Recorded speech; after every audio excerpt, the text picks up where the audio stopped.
সীমান্তে মানবিকতার নজির। মৃত মায়ের শেষ মুখ দেখলেন বাংলাদেশে বসবাসকারী মেয়ে। সীমান্তে মানবিকতার এক উজ্জ্বল দৃষ্টান্ত স্থাপন করলেন বর্ডার গার্ড বাংলাদেশ বিজিবি ও ভারতের সীমান্তরক্ষী বাহিনী বিএসএফ। দীর্ঘদিন অসুস্থ থাকার পর নদিয়া জেলার হৃদয়পুর গ্রামে জাহানারা বেগম বয়স 65 শেষ নিঃশ্বাস ত্যাগ করেন।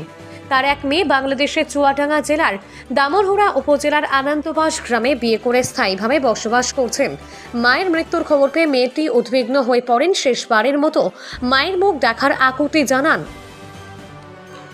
এই মানবিক আবেদনে সাড়া দিয়ে চুয়াডাঙ্গা ব্যাটালিয়ন 6 বিজিবি দায়িত্বশীলতা নিয়ে তাৎক্ষণিকভাবে বিএসএফের সঙ্গে যোগাযোগ করেন। পরস্পর সমন্বিত উদ্যোগে শনিবার 6 সেপ্টেম্বর সকাল 10টায় সীমান্ত রেখার মেন পিলার 105-এর কাছাকাছি স্থান থেকে জাহানারা বেগমের মরদেহ আনা হয়।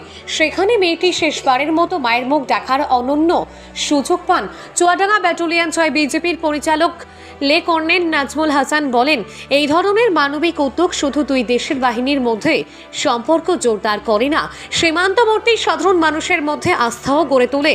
বিজেপি সবসময় সীমান্তের নিরাপত্তা ও আস্থার প্রতীক হিসেবে কাজ করে যাচ্ছে।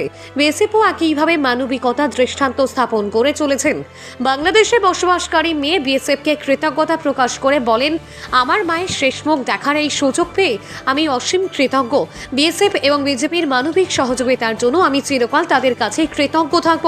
এই ঘটনা দুই দেশের সীমান্তরক্ষী বাহিনীর মধ্যে সৌহার্দ্যপূর্ণ সম্পর্ক ও মানবিক সহানুভূতির উজ্জ্বল নজির হয়ে থাকবে।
हमारा इंतजाम